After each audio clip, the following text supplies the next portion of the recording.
binging. Binging TV to soothe. Binging food to soothe. Binge scrolling. Binging porn.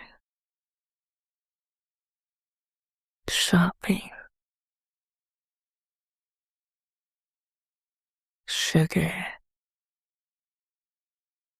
Numbing. CBD gummies. Vaping.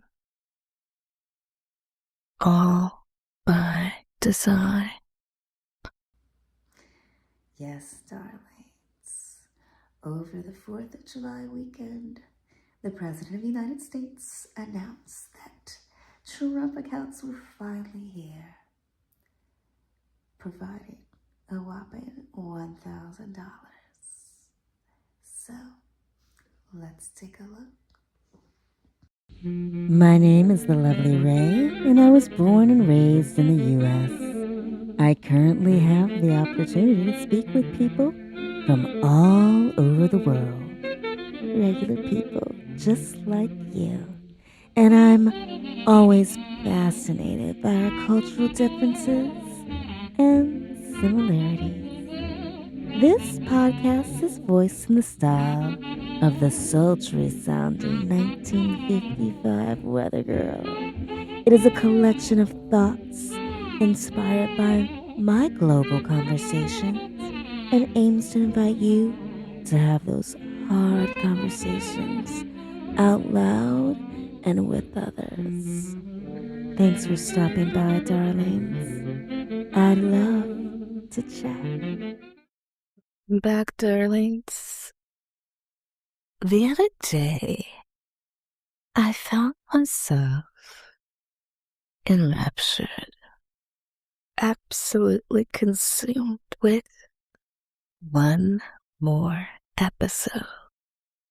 And I'm the kind of girl who prefers to be in the game rather than watch it. I prefer to be on the screen rather than watch a show. I love storytelling. And I appreciate a good story.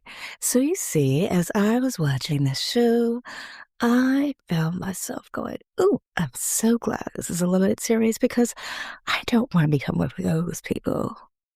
One of those people who spends every day trying to relax by watching a little TV.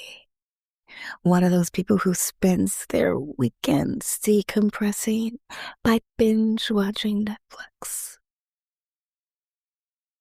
But hadn't I become one of those people because I was determined to finish this limited series, even though I knew I was tired and needed to go to bed. I also craved getting to the end of that episode, seeing how it all ended. Like I said, your girl loves a good story. Here's the problem. As delightful as the story was, I found myself also filled with a little bit of dread. I knew things would end. I wanted to know if things would end in a way that I found satisfactory. Would the story end in a nice little bow, proper closure, or would it end because the series had been canceled? I even went online to look. How many seasons was it canceled?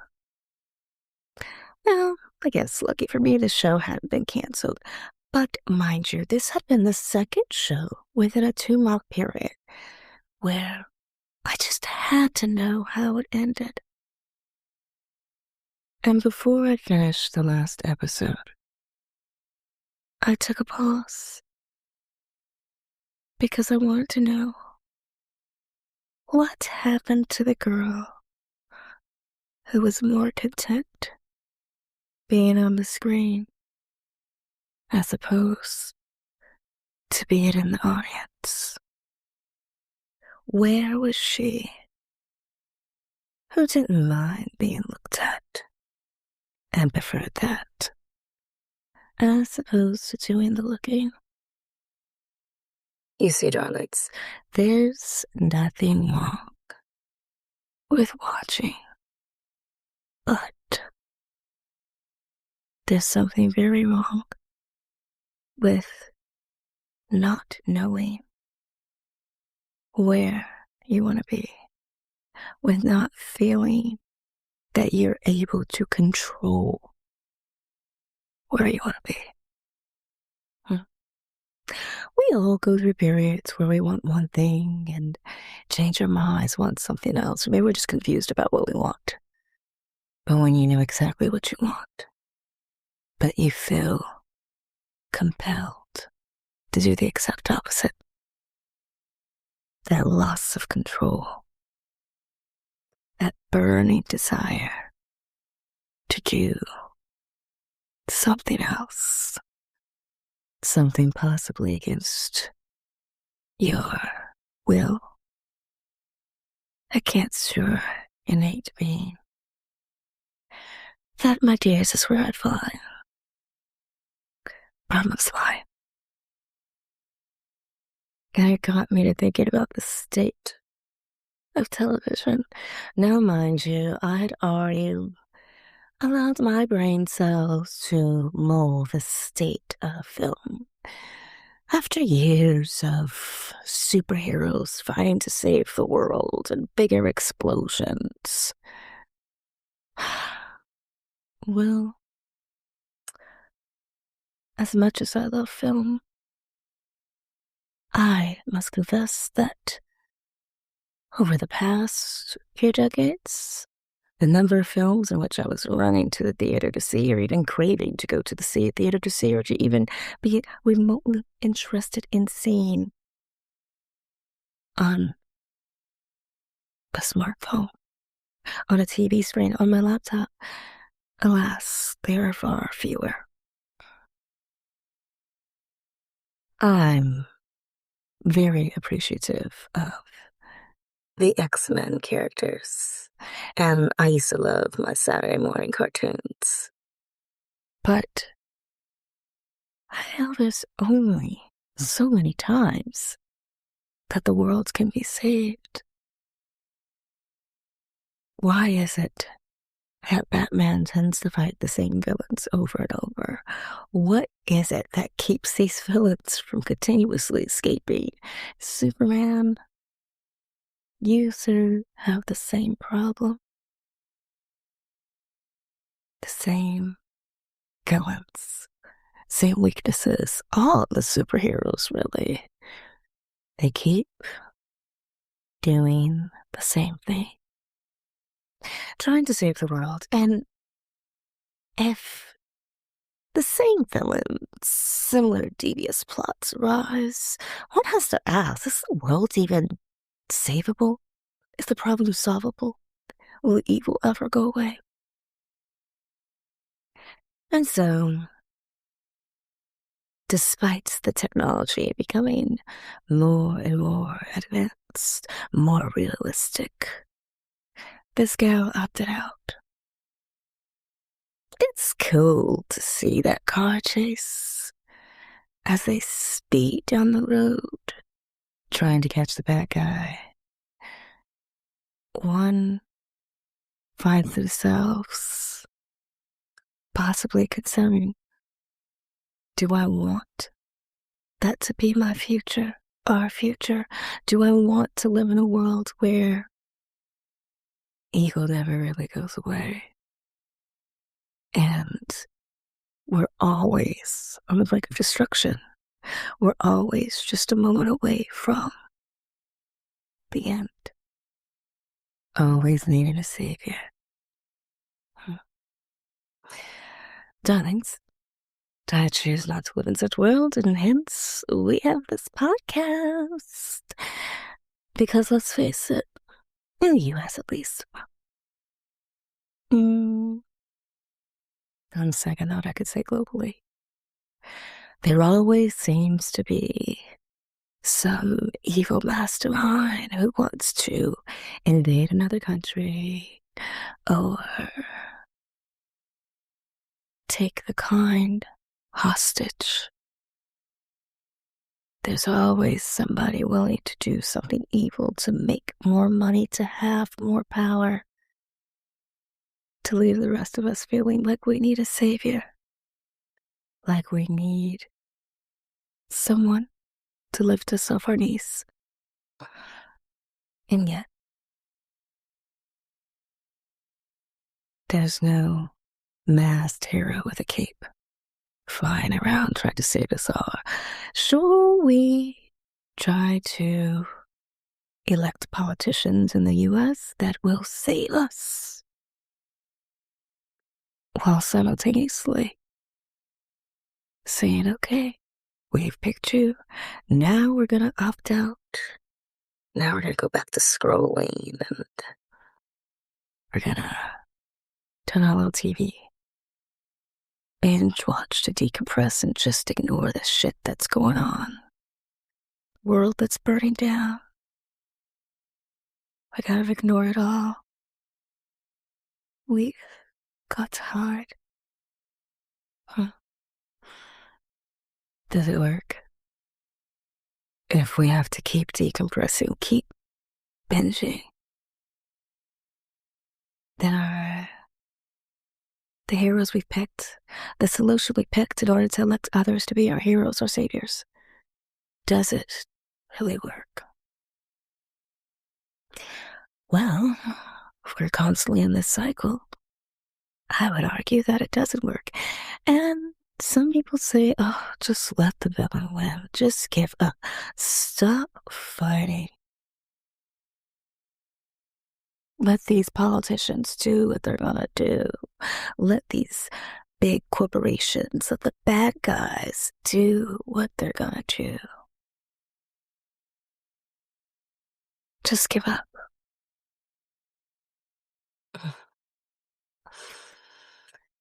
I've said it before and I've said it again. As a woman of color, I will not have my ancestors rolling over in the grave at the very thought of knowing that they fought so hard to give this woman the right to vote, the right to free speech, the right to own property, the right to work, the right to exist, to not be a slave to anyone, without her choosing, of course. I will not insult them. People fought for your rights, as people fought for my rights, even if you are not a woman of color. Someone fought hard.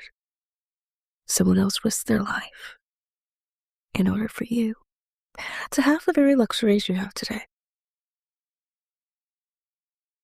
And then again, perhaps you're listening from a country where you have to listen in secret, where you may feel powerless, where you may feel like the things you want to do, the rights you should have not been granted to you, where you feel like you want a hero to come in and save you, to make everything better. The thing about horror movies, my friends, is that there isn't a hero. There isn't a savior. A lot of people will say, oh, horror movies are so bad. All this death. How grotesque. It has been said many times that death is something that comes for all of us. And it is the one thing in life that is absolutely guaranteed. Guaranteed. Doesn't separate us. How we die varies. But we all die, we all will die. That's part of life. It's part of nature. And humans are part of nature. And so, darlings, if you're waiting for someone to come and save you, remember the hero in the horror movie is the person who keeps fighting, not waiting to be saved, but the person who refuses to exit said scenario in the way that someone else is choosing. And in a way, isn't that this podcast? We're all refusing to exit in the way that someone else is choosing. We're all refusing to spend all of our time binging, consuming, scrolling, delegating the task to someone else. We're all taking a moment to have a conversation, have ideas, have thoughts, and encourage others to have conversations, ideas, and thoughts. We're all thinking of other ways, different ways, small ways in which we can fight back. So you see, darlings, my choosing to watch just one more episode to get to the end to learn how the story ends without having the patience to actually sit through the thing, to experience things. It's been childlike, isn't it? The lack of patience, the eagerness to know now. But I don't fully blame myself. Because you see, I wasn't always that girl. And your own need to opt out wasn't always so either. It is true that I have long had an issue with watching television. I remember living in California and San Francisco, a place that I had dreamt of living. And I remember being on the floor of my studio apartment. On the floor. I had a mattress that was on the floor. But that was too much effort to be on this mattress, you see. I would lay on the floor for hours, staring at my small television, watching shows that I wanted to watch and shows that I didn't really care about. Hercules, hurry up and go off. I want to get to Xena. And I know at times I would be there, laying there for 3+ hours. So was it series back to back? Because I can only remember 2 shows. But I laid there, watching, feeling numb, waiting for that moment when I had to scrape myself off the floor and go to work. And at work, I could come alive. I could flirt with customers. I could sparkle and shine and laugh with friends and colleagues. All while making a little money. Seems like a good time to me. Because at home, there was only the constant reminder that I wasn't doing anything to control my future. I wasn't doing anything to create the life I wanted. Sure, I was living in San Francisco, but I wasn't dancing or acting or doing anything creative. The sewing projects had long piled up in the corner. The art collage that I had so passionately created in the middle of the night would soon be torn down. I would use the television as a way to numb. This was long before algorithms were at play.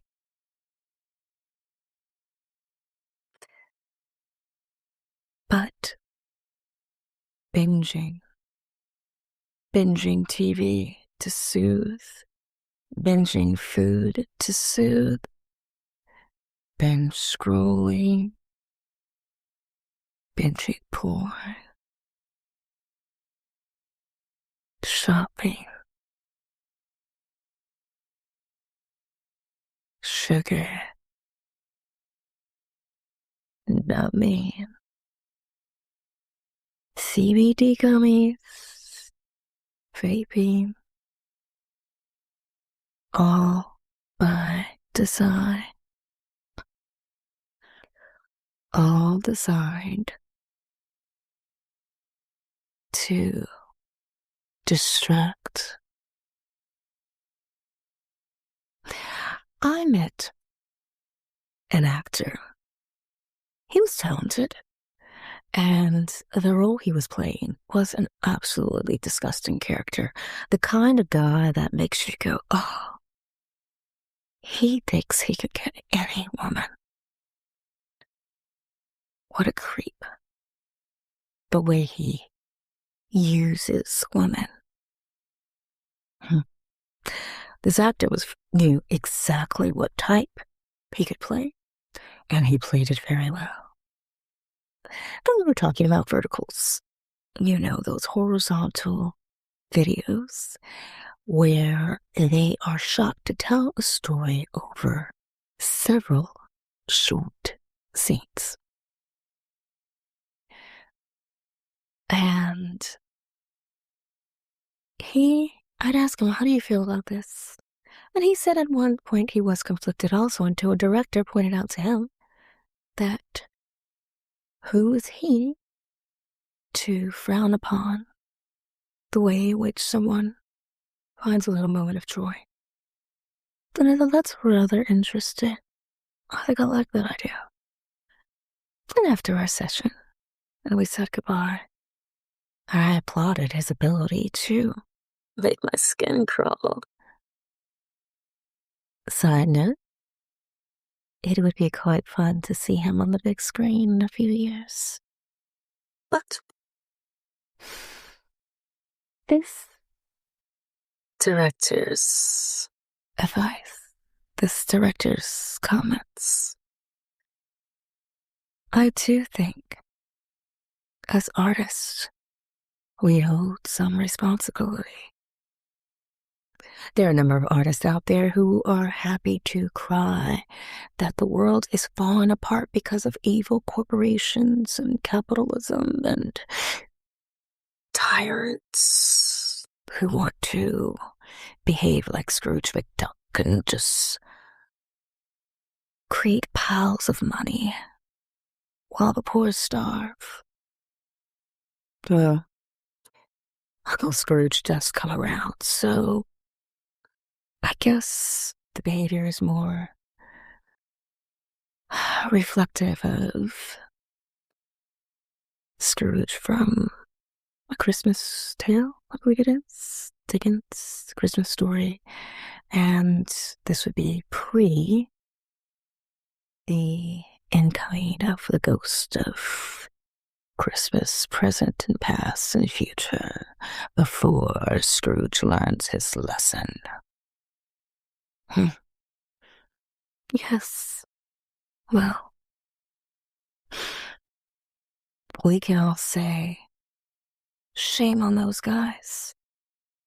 And we should say, shame on those guys. But as artists, we cannot escape, shy away from, or excuse our own behaviors because we are empowering those corporations, those money hungry tyrants, those evil politicians. Every time we create the very thing that harms the masses. And it's not just artists, it's influencers. It's chefs, the chef who creates the food that has zero nutrition, that simply stimulates the palate, the food that people crave, the flock to. And yet, that flex, that experiment of, oh, can I? Knowing you can,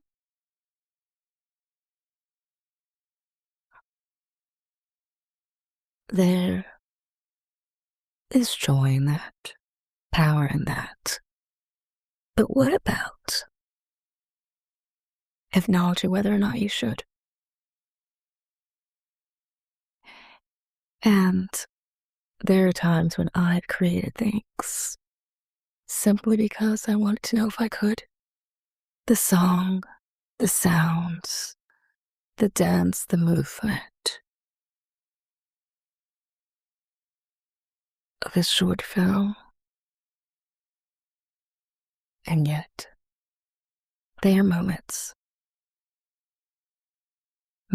designed to be consumed and perhaps discarded, hopefully leaving someone with a feeling, a thought that they shied away from before consumption, but ultimately leaving those with something more than what they started with. Can you say your favorite fast food establishment is leaving you with much more than what you started with? Well, sure, your kid got a toy in their kiddie meal. Maybe you had a nice taste dancing on your palate. Maybe that show left you feeling a little bit more relaxed. And maybe it left you thinking about life itself, the meaning of it all, the universe. And maybe it just left you thinking about the next episode, the next season. Will there be another season? Maybe it just left you with a small conversation piece to share with a friend who also pinches the same show, or something to tweet about later. But has it led you closer to living the life you want? To living a life that is feeling less oppressed, free from those tyrants, those Scrooges. It's not just actors and influencers. It's all of us. Because while the creators of bingeable, addicting, useless distractions hold some responsibility, the consumers of such information equally hold responsibility.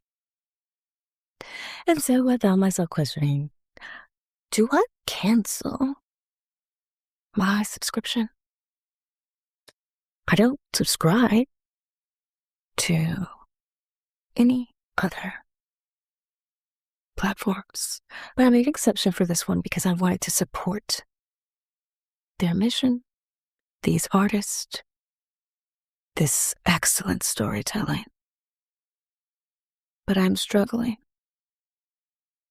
I'm struggling to find the balance between supporting the livelihood of others and acknowledging that the platform in which I'm partaking in has controlled me, has left me addicted to binging another episode, another series. I haven't canceled yet, but I haven't watched any more either. Perhaps I'll forget it for a while. Support them by giving them my money, but not my mind. Alas, until I can go back to that girl of the 80s who could watch a show and turn off the TV and go outside and play, I won't give them satisfaction. Well, darlings, I hope I've left you with a little something to think about. And until next time, it's been lovely to chat.